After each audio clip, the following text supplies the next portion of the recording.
ପୂର୍ବତନ ବାଚସ୍ପତି ଚିନ୍ତାମଣି ଦାନ ସାମନ୍ତରାୟଙ୍କ 86ତମ ଜନ୍ମଦିନ ଅବସରରେ ନାରାୟଣପୁରଠାରେ ବୃକ୍ଷରୋପଣ। ଓଡ଼ିଶା ବିଧାନସଭାର ପୂର୍ବତନ ବାଚସ୍ପତି ଶ୍ରୀଯୁକ୍ତ ଚିନ୍ତାମଣି ଦାନ ସାମନ୍ତରାୟଙ୍କ 86ତମ ଜନ୍ମଦିନରେ ମହାଆଡ଼ମ୍ବରରେ ବାପାଙ୍କ ଗଛଟିଏ କାର୍ଯ୍ୟକ୍ରମ ପାଳିତ ହୋଇଯାଇଛି।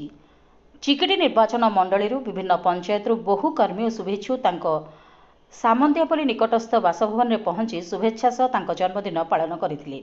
ପରେ ନିଜ ଗ୍ରାମ ବୋମୁକେଇ ଏବଂ ପାତ୍ରପୁର ବ୍ଲକ ପଦାଦିଗି ପଞ୍ଚାୟତ ନାରାୟଣପୁର ଗ୍ରାମର ଶ୍ମଶାନ ପଡ଼ିଆରେ ବୃକ୍ଷରୋପଣ କରିଥିଲେ। ଏହି କାର୍ଯ୍ୟକ୍ରମରେ ତାଙ୍କ ପୁତ୍ର ରବୀନ୍ଦ୍ର ଦାନ ସାମନ୍ତରା, ସୁରେଶ ଦାନ ସାମନ୍ତରା, ନାତି ମାରୁତି ଦାନ ସାମନ୍ତରାଙ୍କ ସହ ଶତାଧିକ କର୍ମୀ ଓ ଶୁଭେଚ୍ଛୁ ବୃକ୍ଷରୋପଣ କରିଥିଲେ। ବୃକ୍ଷରୋପଣ ଗୋଟେ ଚିରାଚରିତ ପ୍ରଥା ଆମମାନଙ୍କର ସୃଷ୍ଟି ଜନ୍ମ ହେବା କାଳରୁ ବୃକ୍ଷ ହିଁ ଆମର ଜୀବନ, ବୃକ୍ଷ ହିଁ ଆମକୁ ଅମ୍ଳଜାନ ଯୋଗାଉଛି। ଯାହାର ଫଳରେ ବୃକ୍ଷ ଗୁଡ଼ିକର ଅବକ୍ଷୟ ହୋଇଯାଉଛି, ଦିନକୁ ଦିନ ଜଙ୍ଗଲ ଧ୍ୱଂସ ହୋଇଯାଉଛି, ରାସ୍ତାଘାଟ ଭାରତବର୍ଷ ବହୁତ ଅଗ୍ରଗତି କରୁଛି। ତାରି ଫଳରେ ଘର ଦ୍ୱାର ଇତ୍ୟାଦି ରୋଡ଼ ରାସ୍ତା ସବୁ ତିଆରି ହେଉଛି, ଜଙ୍ଗଲ ନଷ୍ଟ ହେଉଛି। ତାର ଭରଣା କରିବା ପରେ ଲୋକ ସଂଖ୍ୟା ଦିନକୁ ଦିନ ବଢ଼ିଗଲେଣି। ବର୍ତ୍ତମାନ 140 କୋଟି ଲୋକ ଭାରତବର୍ଷରେ ଅଛନ୍ତି। ଏମାନଙ୍କ ପାରେ ଅକ୍ସିଜେନ୍ ନିହାତି ଦରକାର। ବୃକ୍ଷ ଅକ୍ସିଜେନ୍ ଦେବ, ଅମ୍ଳଜାନ ଗ୍ରହଣ କରୁଛି, ଅକ୍ସିଜେନ୍ ଛାଡ଼ୁଛି। ଅମ୍ଳଜାନ ଗ୍ରହଣ କରିବା ଆମର ଧର୍ମ। ଆଉ ବୃକ୍ଷ ଦ୍ୱାରା ସଭ୍ୟତା ବଞ୍ଚିକି ରହିଛି, ଆମର ସମସ୍ତଙ୍କର ଜୀବନ ବଞ୍ଚିକି ରହିଛି।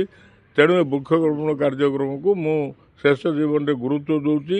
କାରଣ ଅନ୍ତତଃ ପକ୍ଷରେ ଆମର ଉତ୍ତରାଧିକାରୀ ଯେଉଁମାନେ ଅଛନ୍ତି ସେମାନେ ଏ ବୃକ୍ଷରୋପଣ କାର୍ଯ୍ୟକ୍ରମଟାକୁ ଆଦର୍ଶ ରୂପେ ଗ୍ରହଣ କରି ଏ ଅଞ୍ଚଳର ବୃକ୍ଷରାଜିକୁ ବଞ୍ଚେଇ ରଖିବେ, ଏ ଅଞ୍ଚଳକୁ ସମୃଦ୍ଧ କରିବେ, ଜିଲ୍ଲାକୁ ସମୃଦ୍ଧ କରିବେ, ରାଜ୍ୟକୁ ସମୃଦ୍ଧ କରିବେ।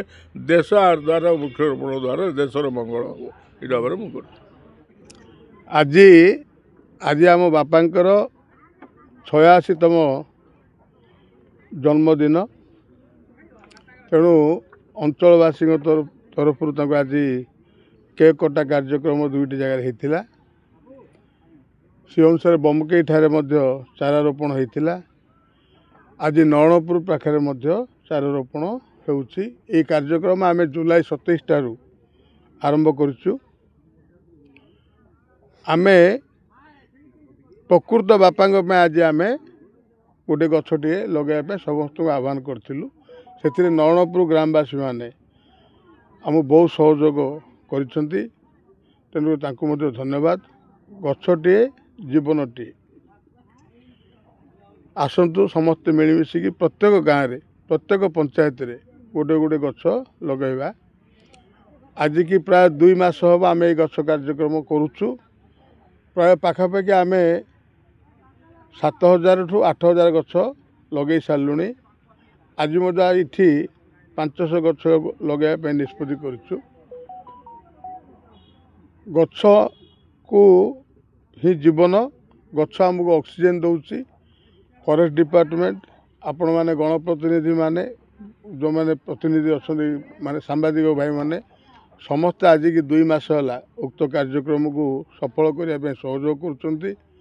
ତା ସହ ଆହୁରି ମୋର ପ୍ରାୟ 20ଟି ପଞ୍ଚାୟତରେ ଏ ବୃକ୍ଷରୋପଣ କାର୍ଯ୍ୟକ୍ରମ ଆଗକୁ ହେବାକୁ ଯିବ। ତେଣୁ ଆପଣମାନଙ୍କୁ ଅନୁରୋଧ, ସମସ୍ତେ ଆସନ୍ତୁ, ମିଳିମିଶି ଗୋଟେ ସବୁଜ ସୁନ୍ଦର ପରିବେଶ ତିଆରି କରିବା, ଗଛଟିଏ ଲଗାଇବା, ଗାଁର ପରିବେଶକୁ ସୁନ୍ଦର କରିବା, ଅଞ୍ଚଳକୁ ସୁନ୍ଦର କରିବା। ଏହା ହେଉଛି ଆମର ମତଲବ। ଗଞ୍ଜାମ ଜିଲ୍ଲା ପାତ୍ରପୁରରୁ ସନ୍ତୋଷ କୁମାର ପଣ୍ଡାଙ୍କ ରିପୋର୍ଟ, ପ୍ରାଇମ୍ ଟିଭି ଓଡ଼ିଶା।